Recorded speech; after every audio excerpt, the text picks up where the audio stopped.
नमस्कार दोस्तों, मैं मैकी आप सभी का स्वागत करता हूं मेरे अपने यूट्यूब चैनल एम के मोबाइल क्लिनिक में। दोस्तों, आज हम लोग बात करने वाले हैं एंड्रॉयड फ़ोन के लाइट सेक्शन के बारे में, जिसे हम एलसीडी बैकलाइट सेक्शन भी कहते हैं।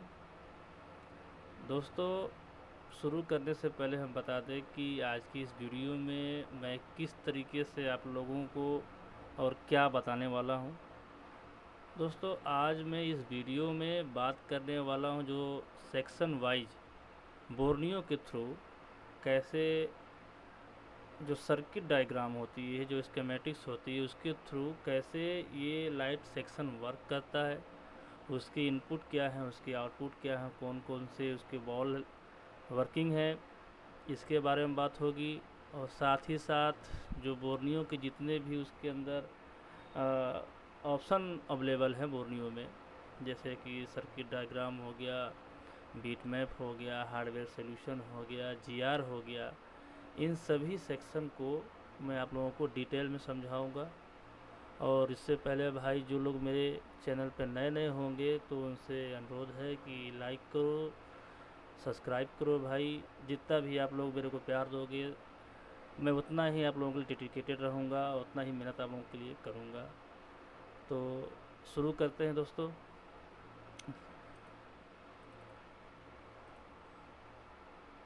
और जो भाई अभी मतलब बोर्नियो के बारे में सोच रहे होंगे कि है क्या क्या है, उनके लिए भी ये वीडियो बहुत ही अच्छी होने वाली है। दोस्तों, ये एक डीप नॉलेज है जो मतलब ज़रा सा भी जिनके अंदर इच्छा होगी ना कि मतलब हम काम करें या फिर सीखने की इच्छा होगी, उनको ये वीडियो ज़रूर पसंद आएगा। और जो भाई अगर इंटरेस्टेड ना हो, उनको लगे, तो कृपया इस वीडियो को स्किप कर सकते हैं, कोई प्रॉब्लम नहीं है। ठीक है दोस्तों। तो ये हमारे सामने ओपन हो चुका है बोर्नियो का स्कीमेटिक्स हाइक और हार्डवेयर सॉल्यूशन का टूल। और अब हम इसका बता दें कि ये देखिए, इस पर बहुत सारे ऑप्शन इसके अंदर है जी। Hardware solution, beat map, schematics, laptop, PC और मॉनिटर। तो हम लोगों के लाइन में ये लैपटॉप, पीसी, मॉनिटर की तो चर्चा हो नहीं रही है, तो हम बात करते हैं अपने काम की चीज़ के ऊपर। ठीक है दोस्तों, तो मैं ओपन करता हूँ कोई भी एक मॉडल, सपोज Xiaomi का मैं 8A इसमें आप देखोगे दोस्तों कि लेआउट पीडीएफ और स्कीमेटिक्स पीडीएफ, ये दो पीडीएफ हैं। अब लेआउट क्या है इसको भी आपको बताता हूँ, और ओपन होने में थोड़ा सा, भाई मैं कोई प्रोफेशनल नहीं, मेरे को जो नॉलेज है, मैं जितना जानता हूँ, जो मैंने सीखा है, खुद से एनालाइज करा है, मैं वही आप लोगों के साथ शेयर कर रहा हूँ। उम्मीद करता हूँ कि ये आप लोगों को हेल्प करेगा मोबाइल रिपेयर करने में। अगर मेरे थ्रू अगर एक भी बंदा काम कर ले तो मेरे लिए बहुत बड़ी बात हो जाएगी।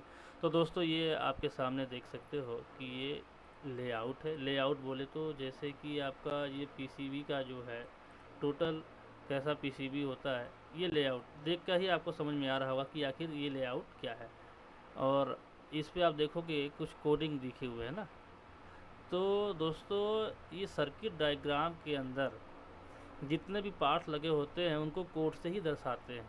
कोई भी आईसी हो, जैक हो, कैपेसिटर हो, कॉइल हो, रजिस्टर हो, कुछ भी हो, उसको एक कोड से दिखाते हैं, जिसके थ्रू स्कीमेटिक्स में उसे हम ढूंढ सकते हैं। ठीक है दोस्तों, अब ये रहा स्कीमेटिक्स। ये तकरीबन 20, किसी में 20 पेज के, किसी में 30 पेज के ऐसे होते हैं। तो आपको ढूंढना कैसे है कि मेरा सेक्शन, जिस सेक्शन पे काम करना है मुझे, वो ढूंढेंगे कैसे आप। ठीक है दोस्तों, अब ये देखें आप, मैं सर्कल डाउन कर रहा हूँ, देख सकते हैं कि कितने पेजेस खुलते जा रहे हैं। एक तो तरीका ये हो गया कि आपको जैसे कि लाइट सेक्शन देखना है, ये देखिए लाइट सेक्शन मुझे ये मिल गया। तो एक तरीका तो ये है, ठीक है, लेकिन ये थोड़ा सा मेरे हिसाब से सही तरीका नहीं है। इसको प्रॉपर वे, इसको ढूंढने का मैं आपको बताता हूँ। सिंपल से आप लेआउट पे जाएं, जैसा कि आप जानते हैं कि डिस्प्ले जैक आपको उसमें दिख जाएगा। डिस्प्ले जैक कहाँ पे है, ये डिस्प्ले जैक है जिसकी कोड है 01801, सॉरी J1801। ठीक है, आपको सिंपल इस पर क्लिक करना है। क्लिक करोगे ये कोड ऑटोमेटिक, ये बोर्नियो ने ये फंक्शन बना के दिया है। पहले अगर आप स्कीमेटिक्स डायग्राम जो भी यूज़र होंगे चाहे जो देखा भी होगा, उसके अंदर ये होता क्या था कि हमको इसको टाइप करना पड़ता था, इसको दिमाग में रीड करना पड़ता था, फिर जा कर के लेआउट पे और स्कीमेटिक्स के ऊपर जो है सर्किट चार्ट के ऊपर टाइप करके कंट्रोल पेस्ट करके सर्च करना होता था। लेकिन अब ये फंक्शन को इसने अप्रूव मतलब इम्प्रूव को बहुत ज़्यादा इम्प्रूव करा है। तो सिंपली आप इसको डबल क्लिक कर लोगे, आप उसके बाद आ जाओ स्कीमेटिक्स के ऊपर, यहाँ आप आ कर के पेस्ट करोगे। पेस्ट करके जैसे ही इस पर एंटर करोगे ये आपको ये पेज खुल के सामने देखिए आपके आगे, ये देखें LCD। ठीक है, अब LCD जैक पे बहुत सारे मतलब अपने हिसाब से सर्किट कंपनियां बनाती हैं, जिनके जिस हिसाब से काम हो। किसी का 30 पिन का होता है, कोई 20 पिन का होता है, कोई 40 पिन का होता है। तो वैसे ही ये जैक, अब आपको मालूम कैसे चलेगा कि इस जैक पे मेरा लाइट की जो लाइन है, जिस पे लाइट कनेक्ट है, जो लाइट IC से, वो कौन सी है। तो मुझे तो पता है, और आप भी इस वीडियो को देखोगे तो थोड़ा बहुत आपको भी आइडिया लग जाएगा कि वो कौन सा है। तो दोस्तों आप पूरे चार्ट में आप देखोगे, जहाँ भी आपको मिल जाए LCD BL LED A यानी कि एनोड, तो ये जो लाइन आपको मिल जाए तो आप समझ लो कि ये ही वो लाइन है जिस पे बूस्ट वोल्टेज आता है, जो लाइट की मेन लाइन है, आप ऐसे समझो। ठीक है, तो ये वो लाइन है।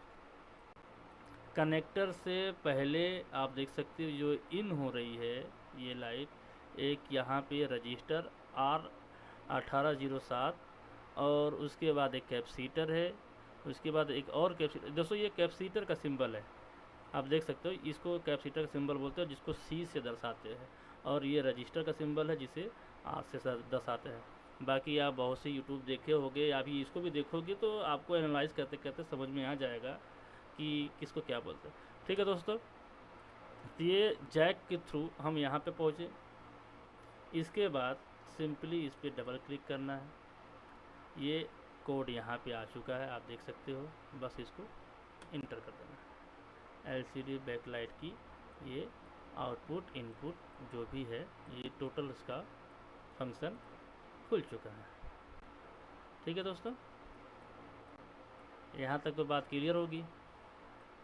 अब बात करते हैं, ये तो हम लोग फाइंड करने की जो बात थी कि कैसे फाइंड करें, कि वो जो स्कीमेटिक डायग्राम के अंदर सर्किट चार्ट के अंदर कैसे हम देखें कि हमारा ये लाइट सेक्शन है कहाँ पे। तो ये इतनी प्रोसेस आपकी क्लियर हो गई। ठीक है, अब ये वर्क कैसे करता है, इसके पिन पे कौन कौन से क्या काम है पिनों पे, वो उसकी बात कर लेते हैं। तो दोस्तों आप ये देखें, यहाँ पे लिखा होगा इन B3 जो पॉइंट है, इस पे इन लिखा हुआ है। ये इनपुट वोल्टेज यहाँ पे आता है, और वोल्टेज आती है BPH पावर की। BPH पावर जैसे मान लें, जैसे पहले के फ़ोन में दोस्तों आप देखे होंगे कि लाइट IC 6 लेग की होती थी, किसी किसी में 9 लेग होता था। तो उस पर ना जो ये BPH पावर अभी की डेट में लिखा पड़ा है, उसके अंदर बीबेट आता था। बीबेट बोले तो डायरेक्ट बैटरी से उसके ऊपर आता था, लेकिन अब थोड़ा सा एडवांस हो गया है। जो अभी सर्किट भी बन के आ रहा है थोड़ा सा वो एडवांस हो गया, तो अब वो डायरेक्ट ना आकर के किसी न किसी IC के थ्रू आती है। किसी फ़ोन में पावर IC से आती है, किसी फ़ोन में BQIC से आता है, बहुत से फ़ोनों में PMI से आती है। तो वो अलग विषय, मतलब अब वो पावर पहले उस IC को जाएगी, वो IC BPH को जनरेट करेगा, और वो हर सेक्शन में देगा, लाइट सेक्शन में, चार्जिंग सेक्शन में, और बाकी जगह पे भी जहाँ जहाँ जाते हैं वो अलग विषय है। बात हम करते हैं लाइट की। ठीक है दोस्तों, तो ये BPH पावर इन होगा इस B3 पे। जो BPH पावर एक रजिस्टर और फिल्टर कैपेसिटर से होते हुए इन होगा, और यहाँ पे दोस्तों आप देखोगे एक हर लाइट सेक्शन में, आप देखोगे हर लाइट सेक्शन में अगर जो आईसी, जैसे कि ये आईसी अलग से इसका दिया हुआ है, जो आईसी इनबिल्ड भी हो, वहाँ पे आपको एक बूस्ट कॉइल मिलेगा ही मिलेगा, और आप उसी से पहचान जाओगे कि ये लाइट का सेक्शन है।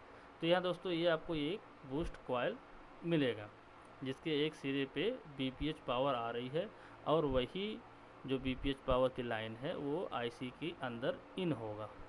ठीक है दोस्तों, अभी मैं आपको ये चीज़ें समझा दूं, उसके बाद में आपको ये बता भी दूंगा कि आईसी कहाँ पे है, लेआउट में, बोर्ड में, सब में बताऊंगा, लेकिन पहले अभी ये चीज़ें आप समझ लें।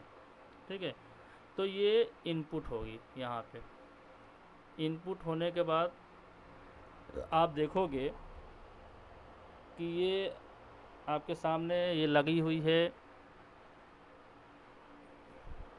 एक सेकेंड। तो अब ये इनपुट हो चुकी है। ठीक है, आप इसके अंदर देखो, ये नीचे एक C3 और C2 और D1 ये ग्राउंड है, ग्राउंड को ऐसे दर्शाते हैं, तो इनका उतना ज़्यादा मायने है नहीं। ठीक है दोस्तों, और ये B1 और C1 ये दो लाइन है जो LCD BL LED के कैथोड यानी कि माइनस उसका जो वोल्टेज है वो इसके ऊपर यहाँ से वो रिलीज़ हो रहा है, मतलब रिटर्न आ रहा है। ठीक है, ये हो गई बात इनपुट की। और ये PWM और HWEN, और PWM से भी इसको दर्शाते हैं और EN से भी दर्शाते हैं इसको। बहुतों ने इसके बारे में सुना होगा कि EN सिग्नल कमांड। हर आईसी को दो तीन चीज़ों की बहुत ही ज़्यादा आवश्यकता होती है, जैसे कि इस आईसी को चालू होने यानी कि काम करने के लिए, वर्क करने के लिए दो तीन चीज़, जैसे कि पावर और कमांड, ये ज़रूरी है। अब बिना पेट्रोल की गाड़ी तो चलेगी नहीं ना भाई, और पेट्रोल से मान लो गाड़ी स्टार्ट भी हो गई तो उसको कोई चलाने वाला चाहिए ना। तो वैसे ही है कि कोई भी आईसी हो उसको ये दो चीज़ कंपलसरी है, लगना ही लगना है। तो ये PWM और HWEN, ये EN सिग्नल है, और ये भी है भाइयों के अगर दिमाग में ये बात चल रही होगी, ये आप देखिए LCM BL PWM ये लिखा हुआ है। ठीक है, PWM जिसके ऊपर ये वोल्टेज आएंगे, EN सिग्नल जिसको बोलते हैं, ये दो लाइन मिल करके इस पे आ रहे हैं। अगर ये दो लाइन इसलिए दोस्तों कि जैसे कि बहुत LCD जो आते हैं ना, LCD के नीचे आप लोग देखे होंगे तो LED की एक सीरीज बनी होती है। ठीक है, और वो LCD की जो सीरीज बनी होती है तो किसी किसी में सिर्फ सिंगल सीरीज होती है यहाँ से वहाँ तक। तो अगर वहाँ पे अगर सिंगल सीरीज है उस LCD में तो सिर्फ एक ही लाइन आएगी। अगर ये दो पैरेलल सीरीज को बना दें तो ये दो लाइन आएगी। ठीक है दोस्तों, इतना तो आपको क्लियर हो गया होगा। अब आप सोच रहे हो कि ये किधर से आ रहा है, ये अलग विषय है। आप ध्यान दो कि ये वर्क कैसे करता है उस पर। ठीक है दोस्तों, ये हो गई EN सिग्नल। और ये HWEN जो A3 जो लाइन है, आप देखोगे बोर्ड में तो आपको ये खाली दिखेगा। यहाँ पे सर्किट डायग्राम तो दिख रहा है ज़रूर, लेकिन वहाँ पे जो अपने इंडिया में जो एशिया में बोर्ड आएंगे उस पर ये खाली दिखेगा, क्योंकि ये वर्ल्ड वाइड जो चलते हैं, जैसे कि एशिया के लिए अलग डिस्क्रिप्शन में बोर्ड बनते हैं और बाकी देशों के लिए अलग बनते हैं, तो ये उनके लिए है। और जैसे कि US वगैरह में अगर ये फ़ोन रहेगा तो ये इस लाइन के छोड़ करके इस लाइन से काम चलेगा। ठीक है दोस्तों, और SCL और SDA A2 और B2 सीरियल डाटा और सीरियल क्लॉक। ठीक है दोस्तों, ये I2C लाइन है जो CPU से आती है। I2C लाइन को अब हम कैसे आपको बताएं। I2C लाइन मेरे शब्दों में समझें अगर आप, ये इलेक्ट्रॉनिक भाषा में आप समझोगे थोड़ा सा गच्चा खा जाओगे, तो मेरे भाषा में समझो।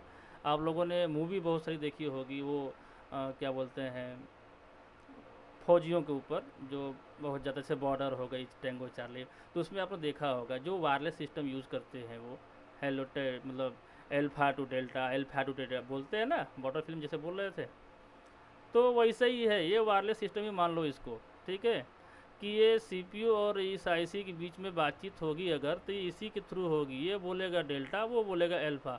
अब मतलब ये दोनों चीज़ की बातचीत होनी ज़रूरी है, वही मान लो मेरे हिसाब से। अगर कोई और कुछ जानता है उसके लिए भाई मैं नहीं बोल सकता, ये I2C लाइन हो गई, ठीक है। ये ऐसा ही है जो CPU से मतलब आता है। अब बात करते हैं इसकी आउटपुट की। ये जो SW लिखा है D3, ठीक है। अब इधर से वो वोल्टेज जैसे ही BPH पावर इसके अंदर इन होगा और इसे कमांड मिलेगा, ये EN सिग्नल के थ्रू। ये EN सिग्नल यूनिवर्सल वोल्टेज में होते हैं, किसी में 1.8 किसी में 2.8 के हिसाब से ये आते हैं। जैसा वो स्ट्रक्चर होता है उस बोर्ड का, उस हिसाब से इस पर सिग्नल आते हैं, ठीक है दोस्तों। अब आप जानते हो कि भाई LCD के अंदर इतनी LED लगी हुई है नीचे, जिसको पूरी तरीके से ऑन करने के लिए वोल्टेज भी लगेगा। अभी बैटरी से वोल्टेज जो BPH पावर आ रही है वो 3.7 ही आती है, तो 3.7 में तो वो ऑन होगा नहीं ना, वो जलेगा नहीं। तो उसके लिए यहाँ पे लगी हुई है बूस्ट कॉइल, और उसके आगे आप एक देखोगे डायोड होगा जो सीरीज में लगी होगी, ठीक है दोस्तों। और ये IC इन सब की मदद से वोल्टेज को बूस्ट किया जाता है। आप लोग कई बार सुने होंगे बूस्ट वोल्टेज, बूस्ट वोल्टेज, तो वही वोल्टेज है ये बूस्ट वोल्टेज। वोल्टेज को बूस्ट करके जो पिन है डिस्प्ले जैक के ऊपर वहाँ पे जाती है, जिससे LED की सारी LEDयाँ जो LCD की हैं वो जल जाती, मतलब ऑन हो जाती है, ठीक है दोस्तों। और जब इस IC को EN सिग्नल मिलेगा, अब आप कंटिन्यू तो लाइट जलेगी नहीं, जैसे कि आप फ़ोन जब ऑन करो तो लाइट जलेगी, आप जब प्रॉपरली यूज़ कर रहे हो तो लाइट तो चल ही रहा है, उसका कोई टेंशन नहीं। लेकिन जैसे ही वो मान के चलो फ़ोन लॉक हो गया, मतलब उसको लॉक करोगे तो उसकी लाइट बंद हो जाती है, जैसे ही उसको अनलॉक करोगे लाइट ऑन हो जाती है। तो वही कमांड है, समझ गए, वही कमांड है। और उतने ही मतलब नैनो सेकेंड में ये लाखों बार ये स्विचिंग होती है। जैसे इसको कमांड मिलेगा ये स्विच करेगा। इस IC का जो इंटरनल स्ट्रक्चर है उसी हिसाब से डिज़ाइन किया गया है। तो जैसे ही इसको कमांड मिलेगा ये स्विच करेगा, और स्विच करेगा तो इस पॉइंट पे बहुत ही ज़्यादा हाई फ्रीक्वेंसी जनरेट होगा। अब हाई फ्रीक्वेंसी जनरेट होगा, इसको चेक करने के लिए एक मशीन आती है DSO, आप लोग नाम सुने होंगे उसका, DSO। बहुत जल्द मैं उसके ऊपर वीडियो बनाने वाला हूँ। अब जिसके पास DSO है तो उससे ये चेक कर सकता है। अच्छा, DSO अगर होगा आपके पास तो आप मालूम कर लोगे कि फ्रीक्वेंसी बन रही है कि नहीं, मतलब हाई फ्रीक्वेंसी बन रही है या नहीं। तो ऐसे ही क्लियर हो जाए कि मेरी IC सही है या नहीं, इन शब्दों में समझो आप।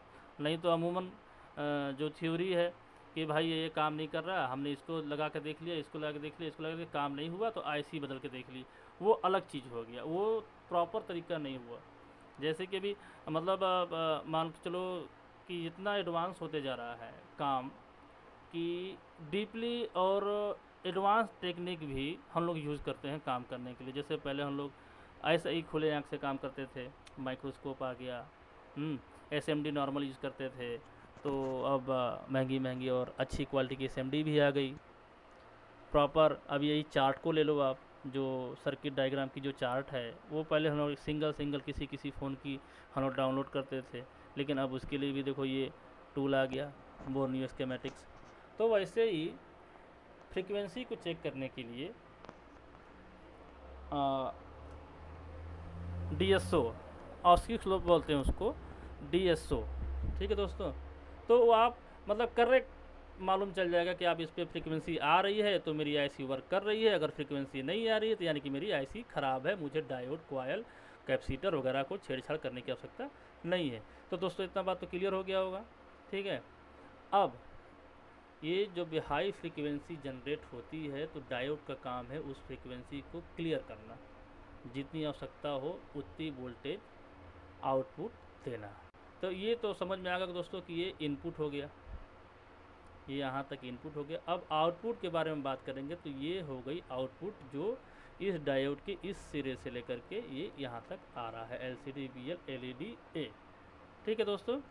और इसी लाइन पे आप देखोगे ये पिन की भी कहानी है कि ये जो लाइन आ रही है D2, ये बाहर से OBP बोले तो ओवर वोल्टेज प्रोटेक्शन, ये लगी हुई है इसलिए कि सिर्फ प्रोटेक्शन करने के लिए, उस पर नज़र बनाए रखने के लिए कि कहीं ज़्यादा वोल्टेज तो नहीं जा रहा, जितना मतलब LCD को चलने के लिए, फ़ोन को चलने के लिए वोल्टेज चाहिए उससे कहीं ज़्यादा तो नहीं जा रहा।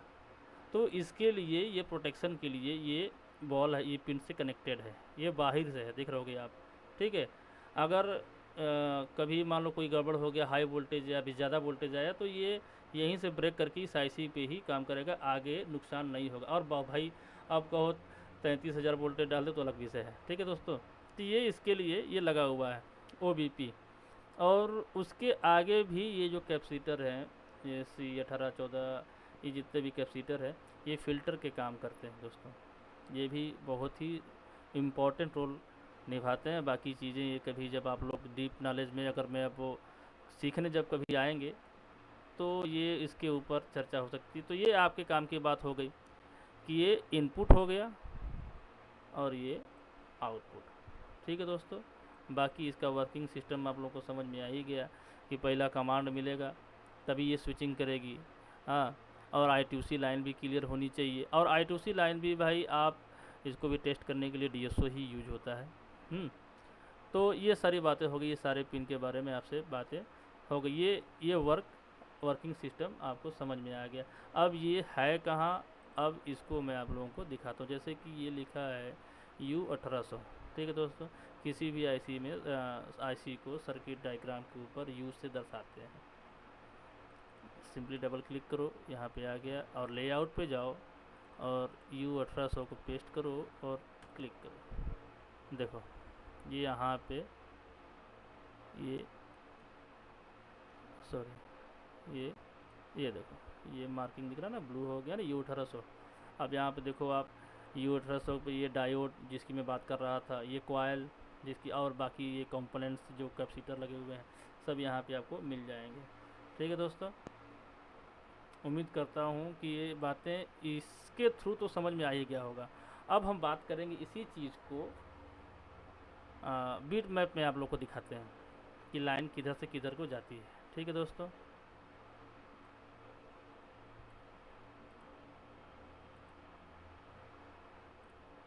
थोड़ा वीडियो लंबा होगा भाई, जिसको अगर मज़ा नहीं आ रहा होगा तो स्किप कर सकता है, कोई टेंशन नहीं है। और मज़ा आ रहा हो भाई तो दबा के सब्सक्राइब करो, शेयर करो, जिसको इसको समझने में आसानी हो रही होगी, ठीक है।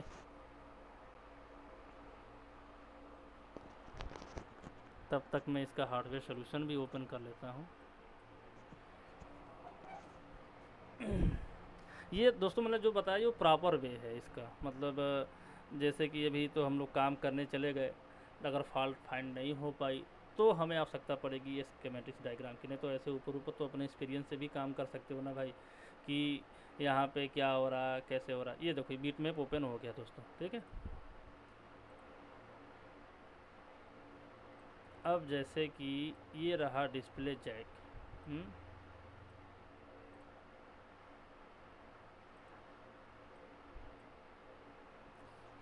ये देखो ये इसकी पॉजिटिव पॉइंट है ना, जिस पे बूस्ट वोल्टेज बनना, मैंने इसे क्लिक करा। ये बीट मैप बहुत ही कमाल की चीज़ है दोस्तों। इसने बीट मैप को जो बनाया, जिसने भी बनाया है, बहुत ही कमाल की चीज़ है। आपको इसको लाइन को ट्रेस करने में ज़्यादा प्रॉब्लम नहीं होगा, मतलब एकदम क्लियर है। जैसे कि मान लो कोई कंपोनेंट्स हो गया, कोई ट्रैक हो गई, वो मिसिंग है, और आपको चेक करना है कि लाइन किधर से आ रही है। बस सिंपल सी आप इसको लेआउट में आ जाओ, बीट मैप के लेआउट पे आ जाओ। जो जिस आईसी की मैं बात कर रहा दोस्तों, यहाँ भी देखिए आईसी लगी हुई है ना वो, और ये डायोड है, ये कॉइल है। आप इसके एक सिरे पे क्लिक करोगे, ये देखो बता रहा है ये सिरा कॉइल डायोड को साथ आईसी के अंदर जा रहा। और ये भी देखो आप, ये इधर से बीपीएच पावर आ रहा, ठीक है दोस्तों। खैर ये मतलब ये बीट मैप की बात हो गई कि आप सिंपली आप जान सकते हो कि ये लाइन की, देखो ये जो इसकी मेन लाइन हो गई, ये डायोड के ऊपर यहाँ पे कॉइल लगा होता है, उसके ऊपर ये आ रहा है, जो मेन लाइन इसकी हो गई, ठीक है दोस्तों। अभी जैसे कि ये आप इस आईसी पे भी क्लिक करोगे ना, तो ये भी उसकी भी लाइन बताती है। मतलब बहुत ही कमाल का चीज़ है बीट मैप। ये बीट मैप आप लोगों को समझ में आ गया होगा दोस्तों, उम्मीद करता हूँ। और ये अभी मैं लास्ट में अपना एक्सपीरियंस भी बताऊँगा कि मैं पर्सनली कैसे काम करता हूँ, लाइट की अगर कोई प्रॉब्लम आती है तो, ठीक है। ये हो गया। और इसके अंदर ये hardware solution Xiaomi 8A LCD light PDF, बहुत ही मतलब यूनिक चीज़, मतलब बोल सकते हो कि आपकी टाइम को बचाने के लिए ये टूल आज की डेट में मैं तो सबको रिकमेंड करूँगा, मतलब ये मस्ट है, ठीक है दोस्तों। ये देखो हार्डवेयर सोल्यूशन में मैंने जिसकी जिसकी जो जो बात की थी वो सब कुछ आपको यहाँ पे दिख रहा होगा। मैंने बीपीएच की बात की थी, ये बीपीएच देखो, बीपीएच पावर की एंट्री हो रही है इस कॉइल के थ्रू इस आईसी के अंदर, ठीक है, देख सकते हो आप। और वही ये आउटपुट हो रहा है, ये डायोड और कॉइल आप देख सकते हो, ठीक है, ये हो गया। और फिर जैसे ये हाई फ्रीक्वेंसी यहाँ पे जनरेट हो रही होगी, 120% है, और ये फिर आउटपुट यहाँ से निकल के जा रहा है आपके मेन देखो अब वही चीज़ लिखा ना, LCD LED BL LED ए एथोड, ठीक है, एनोड, ये इस पे आ रहा, ठीक है। ये LCD की I2C SCL और SDA लाइन जिसकी मैंने बात करी थी वो भी आप देखो, ये किधर जा रहा, ये CPU को जा रहा, ठीक है दोस्तों।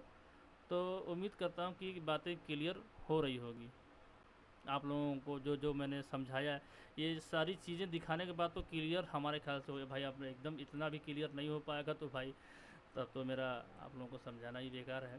खैर कोई बात नहीं। ये आप देखो, ये EN सिग्नल इसका पावर से आ रहा है ना, वाइल्ड EN पावर से आ रहा है इसका, जिसकी मैंने बात करी थी। मतलब सब कुछ आपको मैंने पूरा स्केमेटिक्स डायग्राम के थ्रू, बिटमैप के थ्रू, और ये हार्डवेयर सोल्यूशन में जिसने दिया है जो, उसके थ्रू भी अब मैंने बता दिया। अब बात करते हैं कि मेरा पर्सनल ओपिनियन, मतलब मैं पर्सनली कैसे काम करता हूँ। आप कभी भी लाइट लग गई और किसी फ़ोन में फॉल्ट आता है लाइट का, तो आप लोग देखो होगे कि मैक्सिमम तो भाई पानी की वजह से ही आता है, मैक्सिमम कि थोड़ा बहुत कहीं पानी चला गया और डायरेक्ट पहुंच गया जैक के ऊपर। उसका भी कारण है, उसका भी कारण है। आप लिक्विड कभी भी, लिक्विड समझते हो, लिक्विड मतलब पानी, चाहे कुछ भी तेल मान समझो, कि आप किसी भी स्थान पे अगर उसको ड्रॉप करते हो, अगर वो प्लेट सब कुछ सही है, तो जो सबसे ज़्यादा हीट होता है ना वो वहाँ तक जाती है। जैसे तावे के ऊपर अगर आप पानी डालो, आप तावा समझते हो भाई, तवा सिगड़ी उसको बोलते हैं, तावा रोटी बनाने वाला, वो अगर हीट हो, गर्म हो, तो लेकिन ज़रूरी नहीं है कि वो सब तरफ से बराबर गर्म होगा। वो देखोगे आप सेंटर में ज़्यादा गर्म होता है, किनारे किनारे कम गर्म होता है। अब उसके ऊपर पानी डालोगे ना, तो जिधर ज़्यादा हीट होगा उधर ही वो जाता है, ठीक है दोस्तों। तो वैसे ही डिस्प्ले जैक पे अगर पानी कहीं पड़ गया तो सबसे पहला वो अटैक उसी पे करता है जिसके ऊपर ज़्यादा वोल्टेज आ रहा है। जैसे कि इस लाइन पे ज़्यादा वोल्टेज, इसको बूस्ट वोल्टेज बोलते हैं। और उसके बाद ये 1.8 वोल्टेज है, मतलब जिस पे वोल्टेज आएंगे उसी पे जाके देखोगे वो काई बन जाएगी, चाहे वो जला जैसा हो जाएगा, चाहे वो प्रिंट एकदम गड़बड़ हो जाएगा। तो उसको रिपेयर करते हैं। ये 70%, मतलब 70% बता रहे हैं बात, कि लाइन में प्रॉब्लम आ जाएगी। और उसके बाद आ जाओ डायग्राम के ऊपर बता देते हैं, तो वो बात क्लियर हो गई। जो सबसे पहले तो आप इस कॉइल पे ही चेक कर लो ना, यहाँ पे कि ये बीपीएच पावर मिल रहा है कि नहीं, मतलब इनपुट ही चेक कर लो, ठीक है। इनपुट चेक कर लो कि हाँ मेरे को इनपुट इस आईसी को मिल रहा है या नहीं। अगर नहीं मिल रहा तो भाई इसके पीछे काम बाकी है तुम्हारा, अगर मिल रहा है तो इसके आगे काम बाकी है, ठीक है। तो ये हो गई बात इनपुट की। और उसके बाद जो भी टेस्टिंग करनी है, तो भाई आपके पास इंस्ट्रूमेंट हो चाहे नहीं हो, अगर आप मान लो बार बार इस आईसी को बदली करते रह गए और उसको ईएन सिग्नल ही नहीं मिल रहा, तो तुम करते रह जाओ, ये भी तो है ना। मैंने सारी बातें क्लियर कर दी है, उसको समझने की बारी। आप इसको बार बार रिवाइंड करके आप वीडियो देखोगे तो आपको समझ में आ जाएगी कि मैं किस बात को आप लोगों को समझाना चाह रहा हूँ। कि आप अगर ये चीज़ें अगर ये सही भी रह गई, जैसे कि मान लो इनपुट भी आ रहा, कॉइल भी सही है, डायोड भी सही है, आगे के कैपेसिटर भी सही है, तो आप क्या करोगे, डायरेक्ट इस आईसी को बदली करोगे, यही करोगे ना। अगर आईसी भी आप बदल दिए फिर भी लाइट नहीं आ रही तो क्या करोगे। तो उसके लिए मैं बता रहा हूँ कि ये हो सकता है उसको ये सिग्नल ना मिल रहा हो, या हो सकता है ये जो I2C की लाइन है, जो वायरलेस वाली लाइन है। अब ये मालूम चला कि ये जो मैंने बताया ना कि जैसे वो tango to Charlie, Charlie to tango बोलते रहते, वो वायरलेस वाला सिस्टम। अब ये टेंगो टेंगो करता रह जाएगा, वो चार्ली उधर सुन ही नहीं रहेगा सुनेगा ही नहीं, तो भी तो ये काम नहीं करेगा ना। तो इस लाइन को भी चेक करना पड़ेगा। अब इसको चेक करने के लिए डीएसओ लगेगा, नहीं तो फिर भाई अंदाजे जैसे होता है ना कि गड्ढे में डालो, जैसे कीचड़ में ही मछली मिलता है ना, हाथ डाल के ढूंढते रह जाओ मछली किधर है, तो वो अलग चीज़ें हैं, वो अलग लेवल की बात है। तो उम्मीद करता हूँ दोस्तों कि आप लोगों को ये सेक्शन तो समझ में आ ही गया होगा। और एक चीज़ बता दूँ मैं कि ज़रूरी नहीं है कि सब में ये ऐसा ही सेक्शन आपको मिले, लाइट सेक्शन की जो मतलब बात हो रही है, एलसीडी बैक लाइट की जो ये ड्राइवर आईसी है, ज़रूरी नहीं है कि सब में ये अलग से मिले। बहुत से फ़ोन में ये पावर में इनबिल्ट कर दिया जाता है, बहुत से फ़ोन में। उसके बारे में कभी नेक्स्ट वीडियो कभी बनाऊंगा मैं तो समझाऊंगा। तो ये लेकिन आप इसको समझ जाओगे तो उसको भी बड़े आसानी से समझ जाओगे, उसमें मतलब आपको प्रॉब्लम ज़्यादा नहीं आएगी। मतलब ये एकदम मेन इसका जो बेसिक फंडामेंटल है वो यही है, जो इसका जो बनावट है, जो वर्किंग सिस्टम है, ये यही है। ठीक है दोस्तों, उम्मीद करता हूँ कि आप लोगों को ये समझ में आया होगा और मज़ा आया होगा। और मैंने टोटली इसको मतलब बोर्नियो स्कीमेटिक्स के अंदर डायग्राम के थ्रू भी बताया मैंने, बीट मैप के थ्रू बताया मैंने, और ये भी बताया। और एक सिस्टम इसमें और भी है, जैसे कि आप ये हार्डवेयर सॉल्यूशन खोले, आपने देखा कि इसके अंदर एलसीडी का लगा हुआ है, तो मैंने एलसीडी चेक कर लिया। एक नाम आप लोग और सुने होंगे जीआर के बारे में, जो भाई थोड़ा सा भी काम करते होंगे तो इसके बारे में जानते होंगे, जीआर। ठीक है, जीआर बोले तो ग्राउंड रिपोर्ट। ठीक है, और उसके में अंदर भी बहुत सारे क्लॉज है, आप किसके किसके जीआर रख सकते हो, ये आपके ऊपर डिपेंड करता है। ये अलग विषय, ये चर्चा का विषय नहीं है, फिर भी थोड़ी बहुत आपको हिंट दे देता हूँ कि कितनी इंपॉर्टेंट है जीआर। तो इसके अंदर उसका भी थोड़ा बहुत मतलब आपके काम के लिए तो काम चली जाएगा। इसकी ये देखो, इसके अंदर जो डायोड मोड है ना, डायोड मोड, आप जब इस पर क्लिक करोगे बोर्नियो के अंदर, मतलब बहुत ही, जितना मेहनत आपको करना है ना, उससे कहीं ज़्यादा मेहनत ये कर देते हैं आपके लिए। कुल मिलाकर के पैसा फेंको तमाशा देखो तो, और कितना पैसा भी देना है भाई, बहुत ही कम पैसे में आपको ये टूल अवेलेबल हो जाएगी। और जिसको चाहिएगा भाई, मैं डिस्क्रिप्शन में 2-3 बंदों का नंबर डाल दूंगा, जिससे आप लोगों को समझ में आया कि भाई पटे घटे भाई ये कितना कोई सस्ता दे रहा है, महंगा दे रहा है, तो आप उसके हिसाब से ले लेना। ठीक है दोस्तों, मैं किसी का प्रचार नहीं कर रहा हूँ भाई, ना मैं किसी का प्रमोशन कर रहा हूँ, ना मेरे कोई बोर्नी वाला मेरे को पैसा देगा, ना कोई और पैसा देगा। मैं सिर्फ और सिर्फ अपनी नॉलेज को आप लोगों के साथ शेयर कर रहा हूँ। ठीक है, ये देखो डायोड मोड, ये रही आपकी एलसीडी जैक, इसी को बोलते हैं जीआर दोस्तों। ये देखो ये जितने भी ये पिन आउट देख रहे हैं ना आप, ये सब पे जब आप कूल टेस्ट करोगे, आप कहोगे कूल टेस्ट क्या है, हार्ड टेस्ट क्या है, भाई ये अलग विषय है, वो अलग बताएंगे हम। जीआर के बारे में आप इतना जान लो कि इसकी रीडिंग और इसके वोल्टेज ये इसने दे दिया है सभी पिनों के। ठीक है, जो मेहनत आपको करनी है वो इसने आपके लिए कर दिया है। आप देख सकते हो इसकी रीडिंग, और ये कौन सी लाइन है यही बता दिया। अब तो इसने और भी लेटेस्ट चीज़ डालती है, वो चीज़ मैं कभी किसी और वीडियो में डालूंगा। मतलब परफेक्ट जीआर, अभी तो इसने सिर्फ अपने हिसाब से जीआर बना के दिया है आप लोगों को, लेकिन अब तो इसने परफेक्ट जीआर बना के डालनी शुरू कर दी है।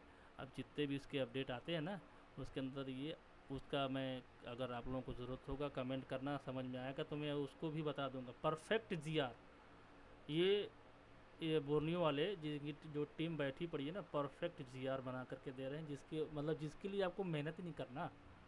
मतलब जो रात को जागो, चार्ट बनाओ कि भाई इसका ये ऑन बोर्ड उठाओ, उसका सप्लाई चेक करो, ये सब आपको करने की अब ज़रूरत नहीं है इसके आने की वजह से। ठीक है दोस्तों, उम्मीद करता हूँ कि सब कुछ आप लोगों को अच्छी तरीके से दिमाग में आ गई होगी। ठीक है भाई, तो नमस्कार, अब विदा लेते हैं आपसे। अगर आप लोगों को ये वीडियो भाई अच्छी लगी ना, तो प्लीज़ इसको दबा के शेयर करो यार। भाई मेरा मोटिव ये नहीं है, मेरा मोटिव कुछ और है।